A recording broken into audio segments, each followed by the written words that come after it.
స్వస్తిక్ multi specialty hospital Karimnagar లో చికిత్స ఏదైనా అత్యవసర వైద్య సేవలు వెంటనే 24 అవర్స్ అందరికీ అందుబాటులో వైద్యం. Swastik multi specialty hospital Karimnagar civil hospital opposite.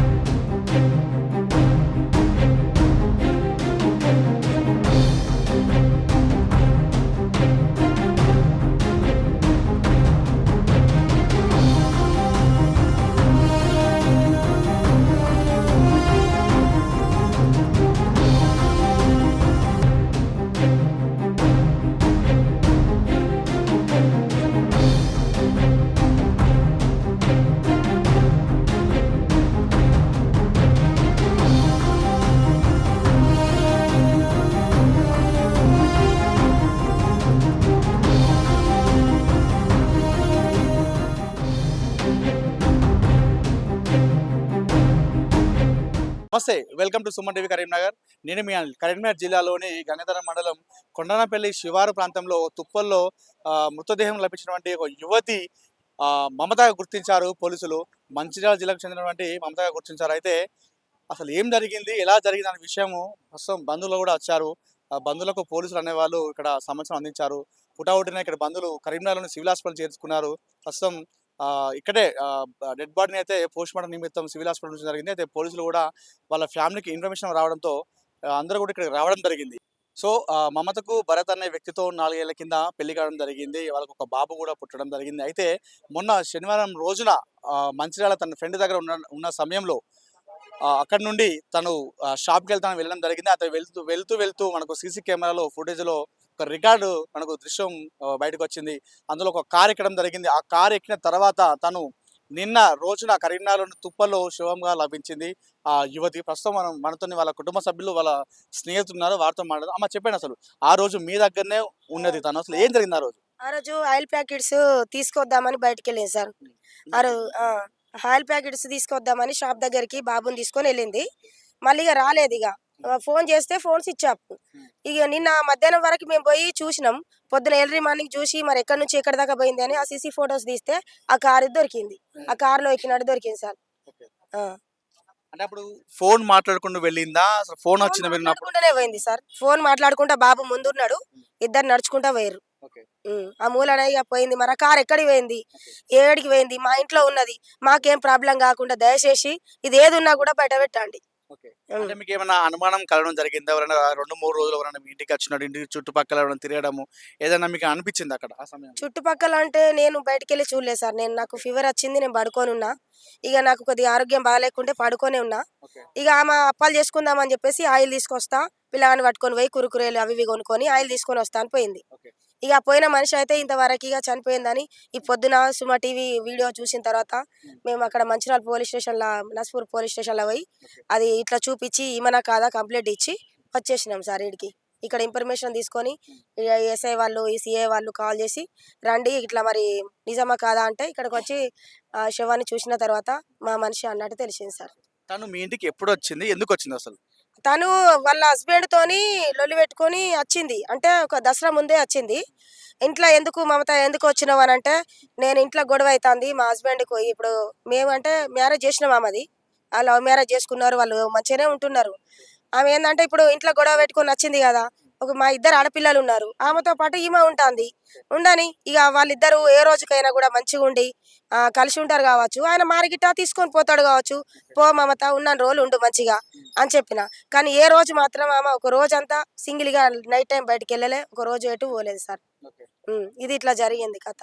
మీకు ఎవరి అనుమానం ఉందా మరి? నాకు ఎవరి మీద అంటే నేను ఆమె ఫోన్ చెక్ చేయలేదు సార్. ఆమె ఫోన్ నేను చూడలేదు. కాకపోతే కానీ ఆమె ఏడికి పోయింది అనేది అయితే అదైతే దొరకబట్టినాం ఆ మీడియాలో. ఆ వీడియో అయితే ఉన్నది. ఇక అంతే. ఎన్ని రోజులు మీ దగ్గర ఉంది చెప్పడం జరిగిందా మీకు, ఇలా ఉంది నా పరిస్థితి? చెప్పలేదు సార్. ఈ ఒక గొడవనే చెప్పేది. మా అత్తమ్మ వాళ్ళు కాల్ చేస్తున్నారు, నేను పోవాలి, మా ఆడబిడ్డ కాల్ చేస్తుంది, నేను పోవాలి మమ్మీ ఇట్లా పోవాలి అని అంటే ఇక దాన్నే చూసుకుంటా. ఇక నాకు ఏదంటే అక్కడ జరిగినాయి వాళ్ళ అత్తమ్మ వాళ్ళకు. మళ్ళీ ఇంకొకటి రీసెంట్గా భరత్ హైదరాబాద్లో ఉన్నాడు, ఇట్లా రమ్మంటాడు, నేను మారినా, నిన్ను బాగా చూసుకుంటా అని అంటాడు కదా. మరి చూసుకుంటా అన్నప్పుడు నువ్వు పోవాలి, పో అని నేను ఇంకా చాలా సార్లు చెప్పిన. పోతా ఫస్ట్ వరకే అని అన్నది. ఇక ఆ రోజు అట్లా బయటకు వెళ్ళి ఇట్లా జరిగింది సార్. చెప్పండి, అసలు మీకు ఏమైనా అనుమానం ఉందా? మీ మనవడు కూడా అందులో కారు ఎక్కడం జరిగింది. మీకు అంతకుముందు ఏదైనా కక్షలు ఎవరైనా మీకు కుటుంబాలతో కలహాలు ఏమైనా ఉన్నాయా? ఏం లేవు మాకు. ఏం లేదు, ఎవరి మీద మాకు అనుమానం ఏం లేదు. మరి మా అనుమానం అయితే ఎక్కడున్నాడో కొంచెం చూసి చెప్పమని కోరుకుంటాను. అంటే ఎప్పుడైనా మీకు చెప్పడం జరిగిందా? ఇట్లా అనుమానం ఇట్లా ఉంది అత్తమ్మ, నాకు ఇట్లా ప్రెషర్ ఉంది, కొంతమంది ఇట్లా నన్ను బెదిరిస్తున్నారు అని. ఏం లేదు. మమత తమ్ముడు ప్రస్తుతం నాతో ఉన్నారు. చెప్పండి బ్రదర్, అసలు ఏం జరిగింది అనుకుంటున్నారు మీరు? అసలు మీ అక్క ఎలా ఉండేది? అసలు ఎప్పుడు పెళ్ళయింది? తర్వాత ఏమైనా గొడవలు ఎలా జరిగాయి? ఎప్పుడు మంచాలకి వెళ్ళింది? మీకు ఎవరిపైన అనుమానాలు ఉన్నాయా? అనుమానాలు అంటే ఎవరిపైన లేవు. కానీ బాబు మిస్సింగ్ అయ్యాడు కదా. బాబు మిస్సింగ్ అయ్యేసరికి బాబు ఒక్కడు ఎట్లా మిస్సింగ్ అవుతాడు? అయిపోతే ఇద్దరు అయిపోవాలి కదా. అట్లా అని అనుకుంటున్నా. ఎవరి మీద అయితే నాకు ఉద్దేశించి ఎవరి మీద అనుమానం లేదు. మా అక్కకు పెళ్ళయి ఒక 4-5 సంవత్సరాలు అవుతుంది. నేను మంచిర్యాలలో ఉండబట్టి ఒక 10 years అవుతుంది. మా పెంచుకున్న మమ్మీ ఇక్కడనే ఉంటాను నేను ఎక్కువ. అయితే నేను మా ఊర్లోకి వెళ్ళిన, అంటే నాకు మా అన్నయ్యకి హెల్త్ బాగాలేదైతే ఊర్లోకి వెళ్ళి ఊర్లోనే ఉన్నా. ఊర్లోనే ఉండి హాస్పిటల్ తీసుకొచ్చి మళ్ళీ పోయినా. ఊర్లో పనులు ఉండే, ఆ పనులు చేసుకుంటే అటే ఉండిపోయినా. అటే ఉండిపోయినా. నాకు మొన్న సండే మార్నింగ్ నాకు ఫోన్ వచ్చింది. అక్క ఇట్లా కనబడతలేదు, అక్క మిస్ అయింది, ఇట్లా బయటికి వెళ్ళింది, ఎటు వెళ్ళింది మరి అసలేదు, ఇంకా నువ్వు వస్తావా మరి కంప్లైంట్ ఇద్దాం అది అని చెప్పి మా అమ్మ కాల్ చేసి చెప్పింది నాకు. చెప్పేసరికి నేను వచ్చేసా. ఇక సోమవారం నేను మండే వచ్చాను. నాకు అక్కడ బస్సులు అవి దొరకడం కొంచెం కష్టం, పెంచుకల్పేట సైడ్ నుంచి కొంచెం ల్యాగ్ ఉంటాయి. అట్లా అయ్యేసరికి వచ్చేసి ఇక తెలిసిన వాళ్ళు వీళ్ళని అందరిని ఎంక్వైరీ చేసిన, అడిగిన, మీ దగ్గరికి వచ్చిన అని అందరిని ప్రతి ఒక్కరిని అడిగేసి ఇక ఎవరి దగ్గరికి రాలేదని తెలుసుకొని ఇక చూసేసరికి పొద్దున లేచి చూసేసరికి 11 అవుతుంది ఏమో. ఆ టైం వరకు న్యూస్లో వచ్చింది ఒక బాబు ఏమో కనబడట్లేదు.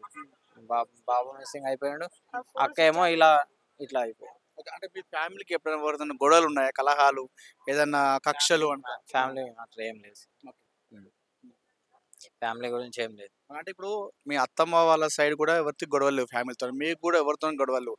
మరి ఎవరు అనుకుంటున్నారు ఆ కారు వచ్చి తీసుకుపోయింది? ఎవరు అనుకుంటున్నారు మీరు? తెలియదు సార్, ఇక మాకు తెలియదు. మీరు ఏం కోరుకుంటున్నారు ఫైనల్? మా బాబు మాకు తిరిగి వచ్చి ఉంటే సరిపోతుంది. పోయిన ప్రాణం ఎలా తిరిగి రాదు. చిన్న బాబాయ్ నచ్చిన చాలు. సో ఇది మొత్తానికైతే మమత ఈ మృతదేహం కరీంనగర్లో లభించినటువంటి ఈ మృతదేహం మమత అని చెప్పేసి పోలీసులు గుర్తించారు. అదేవిధంగా కుటుంబ సభ్యులు కూడా కరీంనగర్ సివిల్ హాస్పిటల్ చేరుకొని ఇక్కడ వారు దుఃఖంతో ఏడుస్తున్న పరిస్థితి నెలకొంది. అయితే మొత్తానికి ఈ ఎపిసోడ్ అంతా కూడా మనకు ఒక సినిమాని తలపిస్తుందని చెప్పుకోవచ్చు.